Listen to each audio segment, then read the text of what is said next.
because two sermons, two for the price of one, two sermonettes, I guess you call it. As Randy said, both of us are going to be sharing to you a little about our identity as religious naturalists. I've titled mine "My Dive into the Sacred Depths of Nature." So Randy, he did not choose to be my intern because of this identity. We did not know this when we connected and decided to do this. We later found out that we both identified as religious naturalists. And this was actually his idea, that we both share a message about this on the same Sunday. So if you don't like it, it's his fault. Now, you notice I said religious naturalists, not religious naturists. We don't go out to that labyrinth behind my house and run around there sky clad, okay? Not religious naturalists, religious naturalists. Well, here's my story. I'm going to talk to you a little bit about my journey to getting to that identity for myself.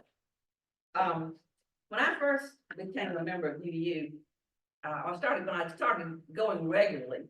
I knew I was a UU even way before that. When I started going regularly the Unitarian Church was meeting on campus at that time at the nursing building on campus. We didn't have our own place. And then we did build a place on Grady Street that was our own first little home that was ours, and moved there. And the word got out. Before then, I think a lot of people didn't know we existed at all because we didn't have our own home. And then the word got out in the community among some other folks that there was this church over there, our congregation called Unitarian Universalists. And Reverend John Wessler at that time was the minister at the Presbyterian Church. He also was a regular columnist for the Statesboro Herald. They would have him do a column about religion. And so we got a message on our voicemail that he would like to interview a couple of us about Unitarian Universalism. Well, guess who volunteered? Me and Sherry Barr. We said, yeah, we'll talk to him. So we went and we explained to him about UU. We told him about the principles and how this is what a part of who we were, that we did not have a creed. We told him about our sources that we pulled from. We told him about the people that came and their differing theologies and beliefs, and the fact that in our little congregation we had right then, we had people who identified as Christian, Jewish. At that time, we had a person that was coming regularly every Sunday that was Muslim. We had pagans, of course. We had humanists, agnostics, atheists, all there together, sharing love and lifting up these principles and lifting up our shared values at the time. But we also emphasized him that we were not a new religion. We had evolved from two Christian religions, Unitarianism and Universalism, and then we built on that Judeo-Christian background. So after we had shared all that very succinctly and nicely and well, I think, shared with him, he got more personal. He looked at us and he said, "But are you a Christian? Are you a Christian?" Well, I struggled with that a good bit, especially after I left the Baptist church and went to my halfway house, which was the Clifton Park Methodist. I knew I was a UU because I'd already found out about it on television and ordered the materials and hoping they came in a little brown wrapper I could hide from my husband. But I knew I was UU, but I thought, well, I'm still trying to save my marriage. I'll go with this more inclusive Methodist church that will actually let me preach, and they did let me train me as one of the lay ministers, and I did get to preach there. So while I was there, I sort of rationalized, as many people do, about things like that. And I said, well, I can identify as a Christian because I love the teachings of Jesus. I try to follow the teachings of Jesus. Christian principles I think are important, that love and understanding and caring and do unto others and all of those things. And so yes, I can rationalize and identify as a Christian. But then I also began to really worry about the authenticity of that in this community. If I identified as a Christian, was I being inauthentic because I knew what that meant to most people, I thought, and I thought what they're thinking of is not what I am. It's not who I am. And so, so when he asked me, it sort of put me on the real spot. especially him being a reporter for the newspaper in Statesboro, Georgia, where I was a native and grew up and had, well, you know. So I said to him, well, what do you mean by Christian? He gave me his definition of what he meant by Christian. And so I took the risk and responded, well, no, I'm not a Christian. Not by your definition, I am not a Christian. I still was kind of vague in terms of how I identified I wanted just to be a Unitarian Universalist because I enjoyed connecting with everybody. I love doing the things with pagans and going to Women's Spirit and doing those things. I got into reading more Buddhist teachings, Thich Nhat Hanh and others, and enjoyed some meditation. I was, you know, I really love science and reading a lot of about all kinds of things with that, and I love the humanist writings and others. So I just wanted to be vague. I did take a survey, and the survey was, you answer these questions and we'll tell you what you are. So I took the survey and it said I was a humanist. Okay. Humanism, I could understand why I got categorized in that category, you know.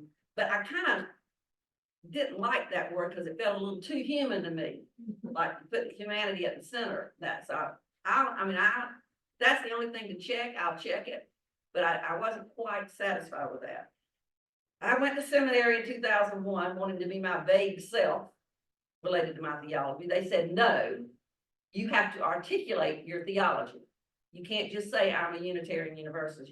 You're in seminary now. You got to figure it out and be able to articulate it. Okay. Thought about using neo-humanism. Then I found out some people have already opted for that word to mean something that I wasn't. So, yeah, I didn't know. But summer 2003, I went back up. Sometimes we had to go in January. We could go in the summers for intensive. So we went to the little apartment up there in Chicago and took classes. Two of the classes that I took were from Jerry Stone and Carl Peters. Jerry was at Meadville, the UU seminary. Carl Peters was at the Presbyterian Seminary. At that time, both of those seminaries and others were at Hyde Park on the University of Chicago campus, and they had a consortium that we could take classes from each other's seminaries and it would count in our programs. So I took one from Carl as well as one from Jerry. I didn't realize it at the time, but both of them, I had written books on religious naturalism, and both identified as religious naturalists. So I enjoyed reading their books. I connected with them. And the way it is in Meadville Lombard, as Randy knows, you take the intensive classes for all your class hours. So you get all your class hours done in a week. But then you do a lot of the work before you go, and you do your big paper after you check the class. Your term paper, I guess we would call it in college. It's your big project. Yeah. So I got the idea that I could do a 2-for-1. Since they I knew they identified as religious naturalists. I said, how about if I do a reader's theater, because I've done that with some of my other kinds of research at Georgia Southern, done reader's theater. How about if I do a reader's theater and I have a conversation between me, they knew each other, me and the two of you, and use your books and stuff as part of that conversation. So that's what I did. I imagined that I had invited them to my little apartment, and that I had we had a conversation about religious naturalism. I used their words from their books with some transition words like, well, another idea is, have you thought about this? Just little transitions, but the rest of them were actually quoting from their ideas, and then mine thrown in there as well. Now, at the end of this imaginary conversation, I had them asking me, well, have we convinced you to join IRIS? IRIS is not international, what was ours? Forgot what the I is. Institute of Religion and Science. Now it's the Institute of Religion in the Age of Science. They all did that at Star Island. And so they asked me if they convinced me, and I said no. Let me first of all tell you a little bit about religious naturalism. What I was saying, no, you hadn't quite convinced me yet. I'm on the road, but maybe not yet. I didn't share with you that Jerry, there are two kinds of religious naturalism. There's theistic religious naturalism and non-theistic religious naturalism. Some people might say atheistic, but that has a negative connotation in many people, so they say non-theistic religious naturalism. Jerry was a non-theistic, and Carl was a religious theistic naturalism. Now, when I say theistic religious naturalism, I mean, he used a lot more God in that language. But his God was not like what most people think of as God. When the vast majority of Americans say they believe in God, they have a supernatural deity in mind who is thought of in terms as the man upstairs, the Heavenly Father, the person the baseball player is pointing to give credit to something else other than steroids. So the God of theistic religious naturalists is not a supernatural deity. It's a power or force within the natural universe. You, theologian Henry Netzman Wyman, referred to God as the power of creativity. Others speak of God as the spirit of love that pervades all beings. So it's a kind of power. They may define it differently, but it's within the natural universe. And Jerry, as I said, identified as a non-theistic religious naturalist, but their views were very similar.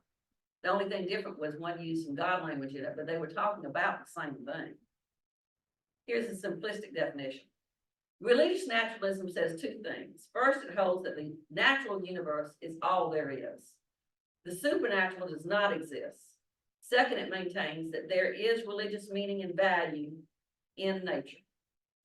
So natural is all that exists, but there's religious meaning and value in nature. So we had the conversation, and they asked me about going to Iris, and was I convinced?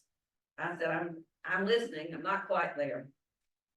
I almost made it to Iris in 2007. I mean, they meet on Star Island. And that was the year that Star Island had to close because they shut them down because they didn't meet some standards or something. And I already had my reservation. So I didn't make it, and I haven't been trying to make it again, but I've gotten in some other groups that have been very meaningful. The main thing that helped me and what won me over, what made me come to the altar was reading Ursula Goodenough's books, The Sacred Depths of Nature. And that's why I've actually put the dive into the sacred depths of nature. That is the one that helped me to identify. It helped me to say, yes, I am a religious naturalist. Ursula's book has like two parts in it, each chapter. The first part of the chapter will be science, and it'll tell all about the cell. She's a cell biologist, a very well-known professor, and wrote a book that's textbook on genetics that was adopted by lots of folks. But the first part is science, and she explains it in a way that a layperson, at least a science-leaning layperson, one that appreciates it and kind of likes science, would understand. And she explains it in beautiful language that sounds almost sacred itself to me. But the last part of her chapter is almost a devotional. She puts in a hymn or a poem or something that will draw us in and connect to whatever that science was. So I really liked it, and I think it was because I didn't need to just understand it. I needed to feel it. And Ursula Goodenough helped me to feel it. That's a big part of conversion anyway, isn't it? Come to Jesus, come to Ursula, whatever. You gotta feel something. You gotta feel something. And she had me feeling religious naturally. So now if somebody asks me, what is your sacred text? I have many actually, but they want to know what is your primary sacred text? I said, it's the Sacred Depths of Nature by Ursula Goodenough. Now, don't get me wrong. I love to study life. It's not that I just love these nature parts. I love to study. I found the work being done in genes to be so intriguing. I don't necessarily have to have the poetry to go with it. For instance, scientists have discovered that all living things on this planet today share a huge number of genes. Current estimates indicate that human nuclear DNA is 98.4% identical to chimpanzee DNA. 98.4%. So most of my genes are like most chimpanzee genes. And they're also like many genes in a mushroom. We are deeply interrelated with the rest of the living world. And the more we find out about that, the more intriguing and awesome it is.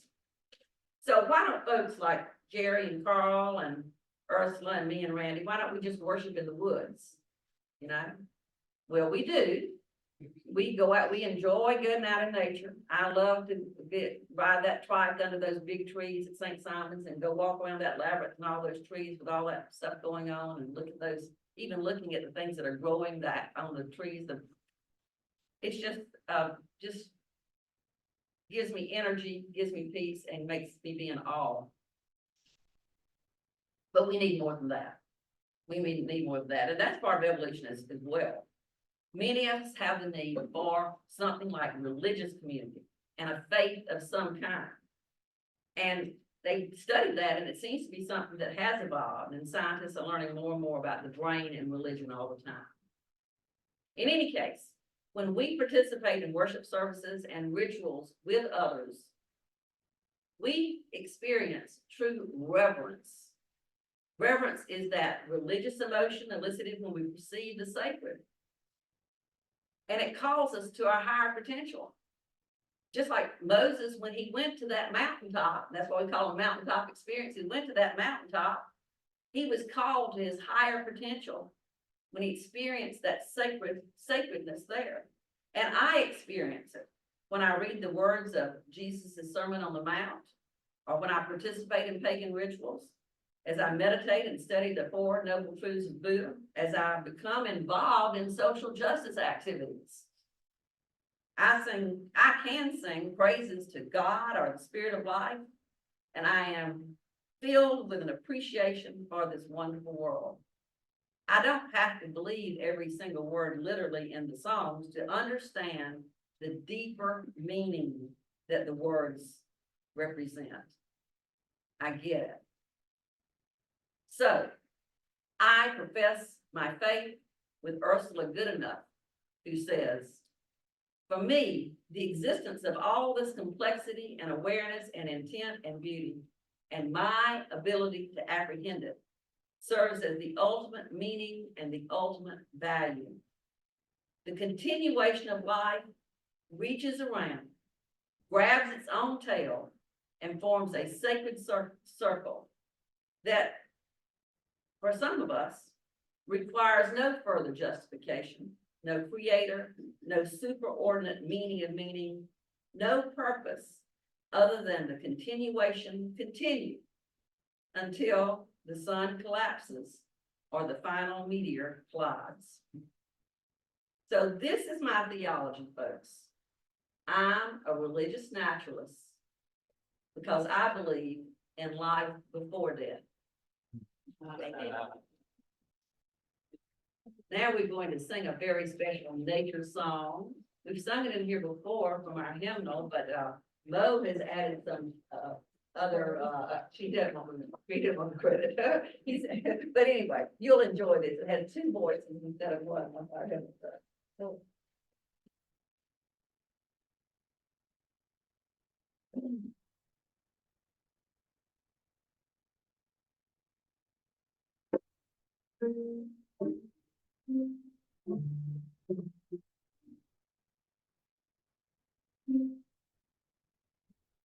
Brought my spirit to the sea, I stood upon the shore. I gazed upon infinity, I heard the waters roar. And then there came a sense of peace, some whisper of my soul. Some ancient mystery of songs that made my spirit grow. I brought my spirit to the trees, and to against the sky. I touched each wandering hand and freed me down when God was gone. And then I felt an inner flame that fiercely burned my tears. From within me to freely ask me.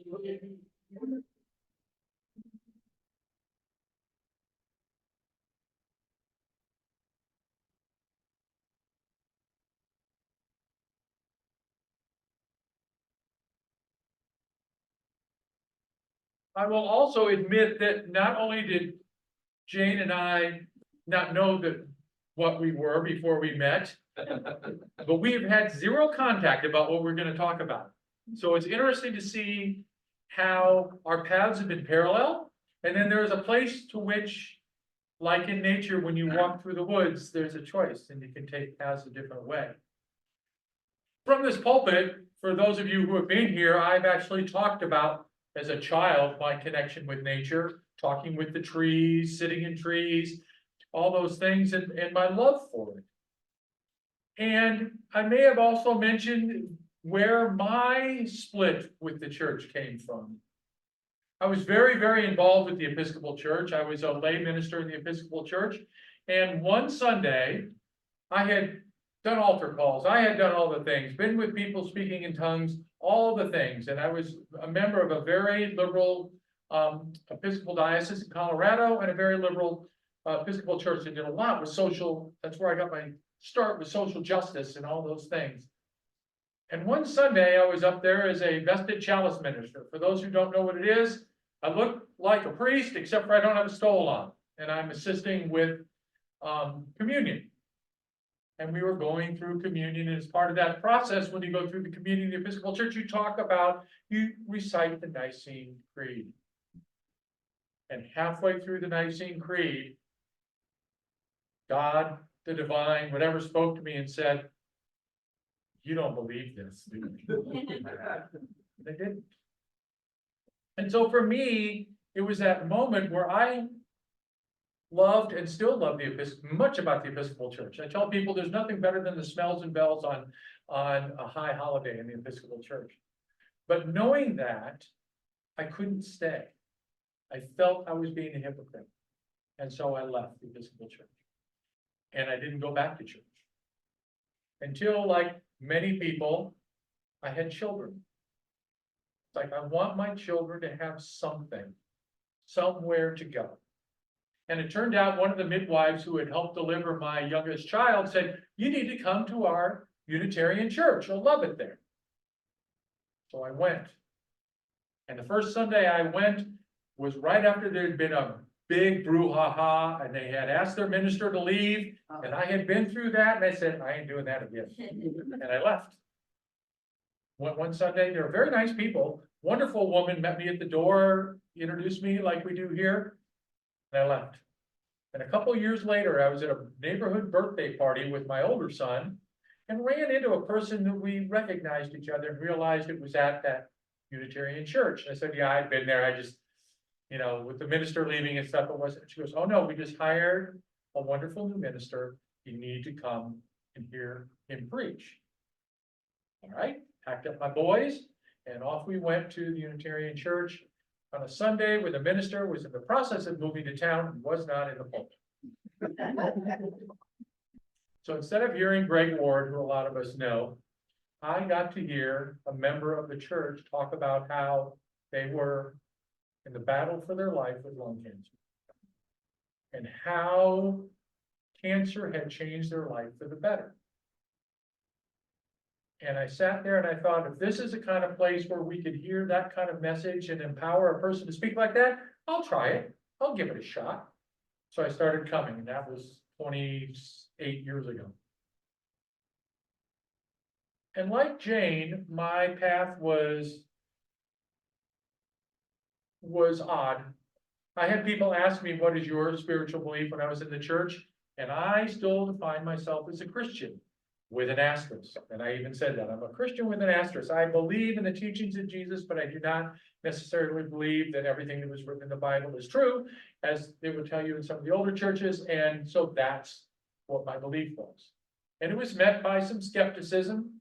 Some people actually saying, "Well, we don't need to cater to you because Christians got other places they can go on Sunday morning," which wasn't the case for me. I didn't have any other place to go on Sunday. But I stayed. And I decided to take a journey. In 2018, I started thinking about maybe I should go to seminary because my UU church had asked me to preach a few times and I had liked it and it fit. And in 2019, I went to Meadville Alumni. And at that same introductory class that Jane talked about, when they ask you to define your theology because you have to know who you are, secret, Jane didn't reveal, but I will, it changes. So just say that. But I define myself as a Christian UU. And people are like, "What does that mean?" And I explain what a Christian UU is. But I never felt good in my own skin doing this. I knew what it meant to me, but again, like so many others, when you hear the word Christian, what does it mean to be a Christian? They think of more traditional belief systems. The Baptist church, the Episcopal church for me, those things, and they didn't fit me. It didn't fit me at all. But I continued. And then about 2 years ago, I found myself to the point where, and just so you know where my journey is in seminary, I have finished all of my academic work. Internship is, and my CPE training is all I have left. I had finished my academic work and I had one class I had to take. One class. And the only class that they offered was a class I really didn't want to take. It was called Call of the Wild. It's taught by Dr. Nicole Kirk. Phenomenal teacher. But all right, I think it was about the interaction between nature and indigenous religions and so forth. I thought, I'll take it because I got to get something done. Well, guess what? In that Call of the Wild class, we read a book called, and this is one of my sacred texts. Jane talks about our sacred text. It was written by Robin Wall Kimmerer. A lot of people know Robin Wall Kimmerer from her very famous book, Braiding Sweetgrass, which is an amazing book. If you ever get a chance to read it, I gave it away for Christmas a couple of years to all my relatives. But Robin Wall Kimmerer's book, but it wasn't Braiding Sweetgrass. It was a book called Gathering Moss. And in Gathering Moss, Dr. Kimmerer, who is a biologist of some renown, talks about the role of moss and fungi in the earth and how they interconnect and spread their tendrils and build mushrooms and how everything talks to each other and how nature is interconnected and talks with one another. And I said, that's really cool. And that's something I've felt like I've known my whole life. You know, I mentioned before, you know, in one of my sermons, how I like to talk to trees and I hear trees. And I like to interact with nature and feel that. And this gathering moss connected with me to the point where it's like, oh, this makes sense. And so I had a discussion with my minister of my home congregation, Reverend Dave Dunn, who was a friend of James and mine. And Dave said, I think you're a religious naturalist. It's like, what's that? And so I went through and a lot of study and a lot of look and a lot of books we read in this Call of the Wild class and trying to figure out what it meant for me. And there was one quote from Gathering Moss that stuck with me and is still part of me. And it says, in a cascade of discovery, the invisible was suddenly made visible. And realized what I was seeing in nature, what I was feeling in nature was the divine talking to me, that interconnection. Now here's a place where paths divide, and one of my paths divides from something that Jane said this morning that I did not know. And that's a whole idea of religious naturalists and the supernatural. Well, I believe in the supernatural. I see it in that space between, as the sun flashes between leaves when the wind is blowing a little bit in the spring. And I feel that supernatural feeling of being present with God, like the other morning when I got back from Chicago in the evening and pulled into my driveway, and standing in the middle of my driveway was a deer looking at me. She didn't run off afraid, but she stopped and looked at me. And in her eyes was the divine. Was that thing that I call God? And so that's where I come from. This interaction between what is nature and what is God, and the understanding of what the stories that Jesus talked about, and how we're supposed to be interconnected with one another, and how that our interconnectedness in this congregation, I mean, look around at the wonderful mesh of humanity we have in here, and how that is so similar to what we see in nature with the interconnectedness. And how nature and man interconnect. This morning I woke up and walked into the kitchen to say good morning to Mike and Adrian, and it said, Adrian asked me if I needed some breakfast or anything. He said, no, I think I'm gonna take a walk this morning. And she goes, may I make a recommendation? I said, absolutely. She says, go over and walk on the trail that's behind the Olive Garden. And I said, okay, I'll do that. I walked over there. And it was beautiful and it was peaceful and it's gorgeous. And I only did a short piece of it because of timing. But I noticed something when I was out there. As I'm walking to the left was nature at its fullest. The trees and the quiet and the squirrels and were playing and the leaves and the birds that were singing and the water and all the wonderful things about nature. And I looked to the right and there were some trees, but there was also the back of a shopping center. That place, that greenway was a space where man was that connecting point between man and nature. How we can coexist together. That's how I see my world. You know, Jane talked a little bit about the different definitions, and I've thought about my definition of being a religious naturalist. And, you know, she talked about the two veins there being theological and not. So I started coming up with different names that might come up with me. I could be called a theo-religious naturalist. Because I do have some feelings of theology. Or you could reverse that and say a religious theo-naturalist. Or a believer in theological religious naturalism, and all that seems like a lot of words to say that religious naturalism helps describe the way Randy sees the face of God.